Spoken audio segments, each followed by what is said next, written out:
So on today's episode of Who Am I Sleeping With? Or Sleeping Beside?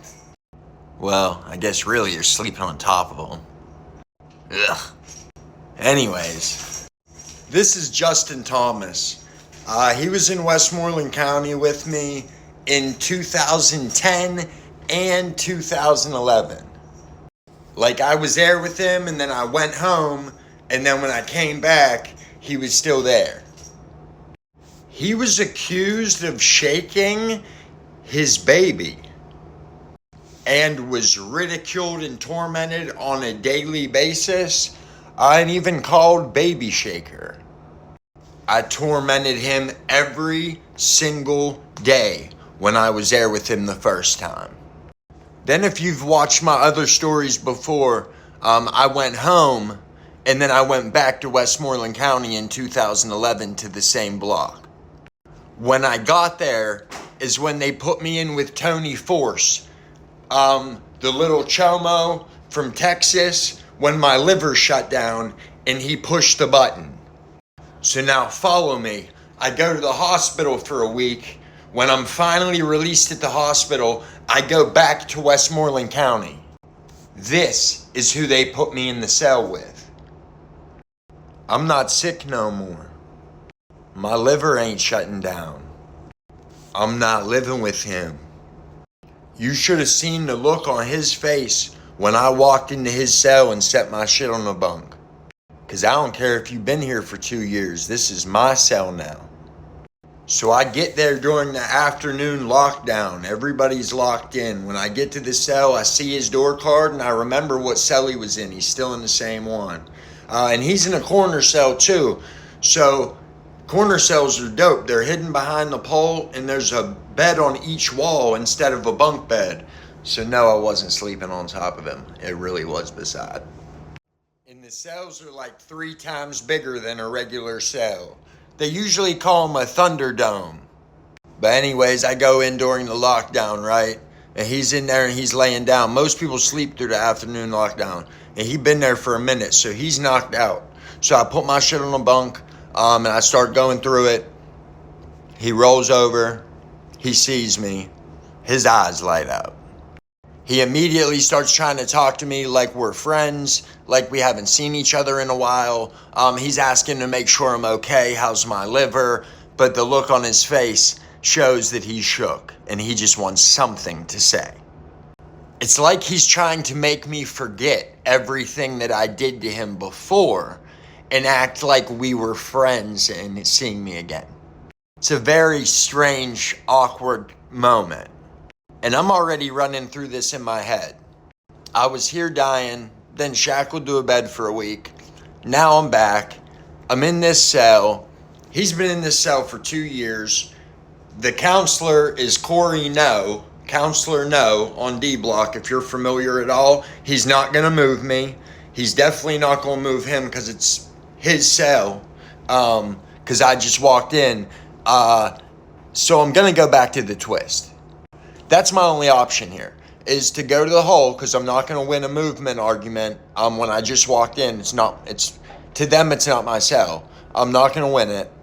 So before I crash out on this dude, I want to get a real story. So I tell him, just stop with all the friendly conversation. We got to have a conversation. And I just told him, I was like, dude, I know you don't want to talk about it, and I know you don't talk about it on the block with them, but I'm not them, and we're not out there. So right now, I need to know what happened, yo. If I'm going to be in this room with you, I got kids already at this point. I need to know what's going on. Or at least lie to me, dude. Like, come up with something. And he does. He cries to me. This man loses his composure so bad in the cell with me in tears. I mean, we might be like 20 years old, but like he's still, even though he don't look it, I mean, that's still a man. And he's crying uncontrollably. And he swears that his daughter was just sick and he has attorneys and he pulls all his paperwork out and he's like frantically going through it and he's telling me to read anything I want. And it's basically him pleading with me without actually like saying it. Instead, he just wants me to hear him, and see this and hear him out. And I don't know if you've ever been in prison or in a situation reading somebody's paperwork or trying to figure out something about somebody. Like, we're all in here together, yo, and a lot of us really want to know what the fuck happened with some of the shit that we hear. So, like, when you're given the opportunity to get somebody to just unload all of this, you're gonna listen. But dude, he tells me his daughter was just sick, and he has lawyers that can prove it and doctors that can prove it, and that they were playing around, and that he maybe he was too rough. He don't have no other kids. Like, he was just playing with her, and they were wrestling around, and like he it wasn't on purpose, and he didn't try to do it, and that's not what happened. And obviously, I can't even explain it in the way he did, or the words, or with the emotion. But like, just try to picture that in your head. He's a grown man, and he's sitting on his bed, and he's crying to me with this paperwork everywhere, and he knows that I'm about to crash out on him, and I can't. I don't know if I believed him. I don't know if I wanted to believe him. I don't know.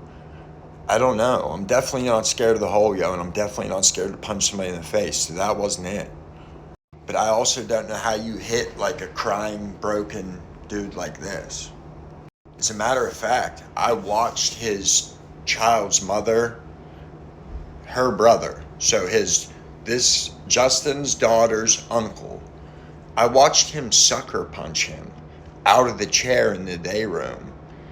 And he just fell out of the chair like a bag of potatoes and laid on the floor. It was like only like a bag of 2 potatoes, but on the floor.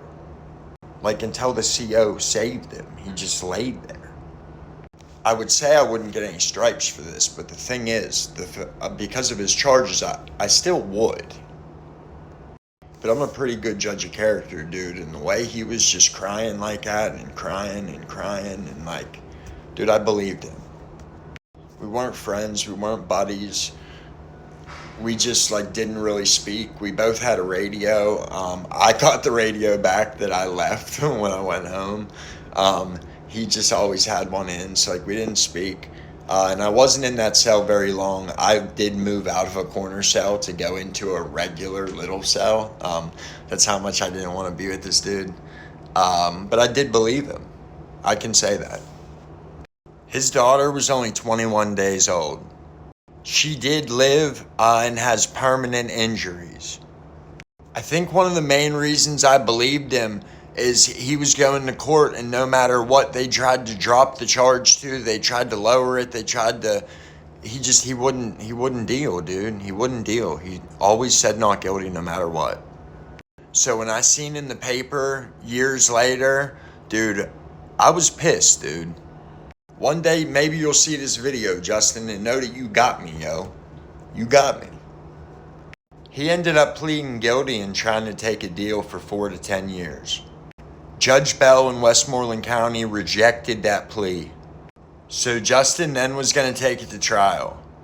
The problem with that is, and it's a shitty move by a judge, but it is how the legal system works. He pled guilty for the deal of 4 to 10 years. The judge took the 4 to 10 years back, but in effect, you still admitted to it already. So it's hard to go to trial after that. It's a bamboozle move that the court pulls on you on purpose. So he ended up signing a guilty plea for 6 to 12 years, followed by 5 years of probation. So just remember, yo, you might be able to detect bullshit with the best of them, but you're still gonna miss a turd here and there.